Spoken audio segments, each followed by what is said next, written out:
খারাপ কোনো স্বপ্ন দেখলে ঘুম ভাঙ্গার সাথে সাথে 3টি কাজ করতে হয়।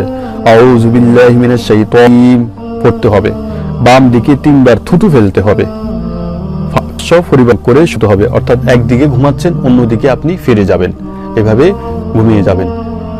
এটি খারাপ যদি কোনো স্বপ্ন দেখেন, ভয়ঙ্কর কোনো যদি স্বপ্ন দেখেন, তাহলে এইভাবে আপনি কি করবেন, এভাবে আপনি আমল করবেন। এগুলো হচ্ছে সুন্নত, আর এর দ্বারা আপনার উপকৃত হবেন, আপনি উপকৃত হবেন, আপনার উপকার হবে ইনশাআল্লাহ। দুপুরে কিছুক্ষণ ঘুমানো, এটি হচ্ছে সুন্নত। দুপুরে ঘুম ও কাইলুলা আলাদা দুটি ঘুম, দুটি সুন্নত। শোয়ার সময় দোয়া 3বার পড়া। তিরমিজি মুসনাদে আহমদ দোয়াটি হলো রব্বি কিনি আযাবাকা ইয়াওমা তাবআসু ইবাদাকা। অনেকগুলো সুন্নত রয়েছে, আপনি যতটুকু পারবেন ইনশাআল্লাহ ততটুকু আমল করবেন, যতটুকু করবেন ততটুকু আপনি ফজিলত পাবেন। আপনি চেষ্টা করবেন সবটা করার জন্য, যদি সবটুকু না পারেন অন্তত কিছু হলেও করবেন, যেন মিস না যায়, অন্তত কিছু হলেও